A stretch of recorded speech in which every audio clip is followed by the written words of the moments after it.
Sir చెప్పు, నువ్వు చెప్తుంటారు. ఇక్కడ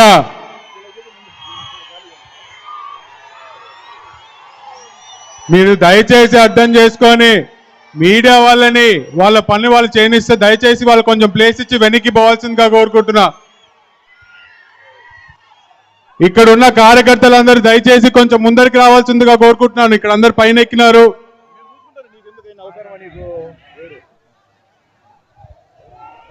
రోడ్డు మీద ఉన్న జనాలు కూడా దయచేసి లోపలికి రావాల్సిందిగా కోరుకుంటున్నాను. చంద్రబాబు నాయుడు గారు బయలుదేరుతున్నారు ఇంకొక నిమిషంలో. అందరూ దయచేసి లోపలికి రావాల్సిందిగా కోరుకుంటున్నాను.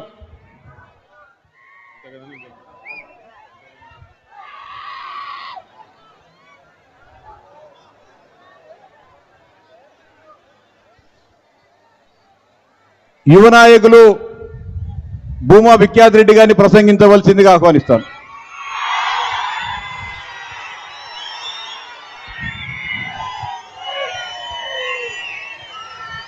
ఇక్కడికి విచ్చేసిన తెలుగుదేశం పార్టీ కార్యకర్తలకు, మా కుటుంబ సభ్యులకు, వేదికని అధిగమించిన పెద్దలందరికీ నా హృదయపూర్వకమైన నమస్కారాలు తెలియజేసుకుంటున్నాను.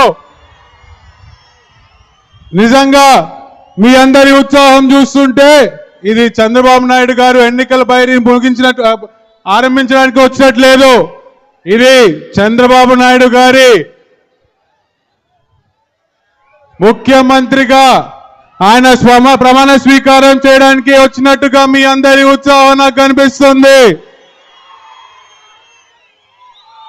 ఇంకెన్నో రోజులు లేదు, 2 నెలలు. ఈరోజు నిజంగా ముఖ్యంగా నేను యువత గురించి మాట్లాడదాం అనుకుంటున్నాను. ఎంతో మంది యువత ఈరోజు తరలి వచ్చినారు. మన మీద అభిమానంతో కొంతమంది వస్తే ఈ ప్రభుత్వ తాలకు వైఫల్యం చూసి ఎంతో మంది వచ్చినారు. ఎన్నికల ముందు చూసినప్పుడు ప్రతి ఒక్క యువకుడు జగన్మోహన్ రెడ్డి గారి వెంట తిరిగినాడు. నిజంగా యువకులకి న్యాయం చేస్తారని నమ్మి యువత అంతా ఆ రోజు 2019లో జగన్మోహన్ రెడ్డి గారికి సపోర్ట్ చేయడం జరిగింది. కానీ ఈరోజు ఏం చేస్తాడు? మనకి మాట తప్పి వెన్ను చూపించి ఈరోజు యువతకి ఒక మొండి చేయి చూపించడం జరిగింది. ఈరోజు మొదటిగా మనం చూసుకుంటే ఫీజు రియంబర్స్మెంట్ అనేది కట్ చేసి ఎంతో మంది యువతలకి చదువులు కొట్టినాడు. ఉద్యోగాలు లేక ఎంతో మంది యువత పొట్టలు కొట్టినాడు. ఈరోజు ఫీజు రియంబర్స్మెంట్ కట్ చేసినప్పుడు కాలేజీలలో మీకు చదువు చెప్పలేమని చెప్పి పంపిస్తుంటే అప్పో సొప్పో చేసి వాడు నిజంగా ఉద్యోగం కనుక చదివి డిగ్రీ కంప్లీట్ చేసి వాడు బయటికి వస్తే ఉద్యోగాలు లేని పరిస్థితి. ఏందిరా ఈ కర్మ అని ప్రశ్నిస్తే ఈరోజు యువత మీద కేసులు. ఇక్కడ ఉన్న వాళ్ళ ఎంతమంది యువకుల మీద కేసు పడినాయి ఒక్కసారి చేతులు ఎత్తండి. ఎంతమంది మీద కేసులు పడినాయి? ఈరోజు మళ్ళీ రేపొద్దున చంద్రబాబు నాయుడు గారు అధికారంలోకి వస్తారు. ఖచ్చితంగా పడిన ప్రతి అక్రమ కేసుకి ఖచ్చితంగా చంద్రబాబు నాయుడు గారు జవాబు చెప్తారని కూడా తెలియజేసుకుంటున్నాను. ఈరోజు గంజా ఎక్కడ చూసినా ఉద్యోగాలు ఇలేదేమో కానీ, చదువు ఇలేదేమో కానీ, గంజా మాత్రం ఖచ్చితంగా ప్రతి ఊరికి ఎప్పటికప్పుడు సప్లై అవుతుంది. అవునా కాదా? అవునా కాదా? ఈరోజు యువత మీద కేసులు అన్నప్పుడు నాకు ఒకటి గుర్తొస్తుంది. నంద్యాలలో చిన్నబాబు అనే ఒక యువకుడు వైసీపీ కార్యకర్తలు దొంగతనం చేసి కేసులు మాఫీ చేయమని ఎస్ఐకి చెప్తే ఆ ఎస్ఐ ఏమీ తెలియని అమాయకుడైన ఒక చిన్న బాబుని పోలీస్ స్టేషన్కి తీసుకొచ్చి దారుణంగా కొట్టి 2 రోజులు చేయని తప్పు ఒప్పుకోమని చెప్పి ఆయన మీద ప్రెషర్ పెట్టడం జరిగింది. ఆ యువకుడు ఏం చేసినాడు?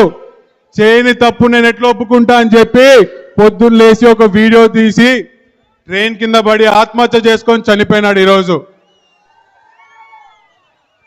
ఇలా మళ్ళీ చనిపోయిన తర్వాత అబ్బాయి మీద కేసు ఏమని చెప్పి క్లోజ్ చేస్తారు తెలుసా?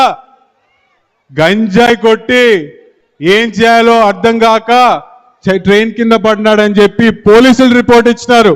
నేను అదే పోలీసులను అడుగుతున్నా, గంజాయి సప్లై చేస్తుంటే మీరు గాతులు కాస్తున్నారా? మీరు ఏం చేస్తున్నారు? గంజాయి రాష్ట్రానికి ఎలా వస్తుంది? ఇలా దారి తప్పే యువకులు, ఎన్నో సమస్యలు యువకుల మీద నెట్టబడుతున్నాయి.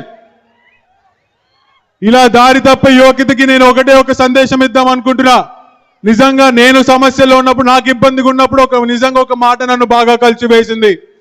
మహాకవి శ్రీశ్రీ గారు చెప్పినారు, దేహానికి తప్ప దాహానికి పనికిరాని సముద్ర కెరటాలే ఎగసి ఎగసి పడుతుంటే తలుచుకుంటే నీ తలరాత ఇంతే అన్న వాళ్ళని కూడా నీ ముందు తల దించుకునేలా చేయగలిగేది నీ సత్తా. అలాంటిది మన ముందున్న కాస్త సమయం కష్టానికే తల వంచి దారి తప్పితే ఎలా? సృష్టిలో చలనం ఉండేది ఏది ఆగదు. పారే నది, వీచే గాలి, ఊగే చెట్టు, ఉదయించే సూర్యుడు ఏదో సాధించాలని కసిగా నీలో పాతే రక్తంతో సహా ఏది ఆగకూడదు. యువకులారా కదిలి రండి, రా, కదిలిరా. నీ కోసం నువ్వు పోరాడు, నీ సమస్యల కోసం నువ్వు పోరాడు, మరి ముఖ్యంగా నీ భవిష్యత్తు కోసం పోరాడు, మంచి సమాజం కోసం పోరాడు.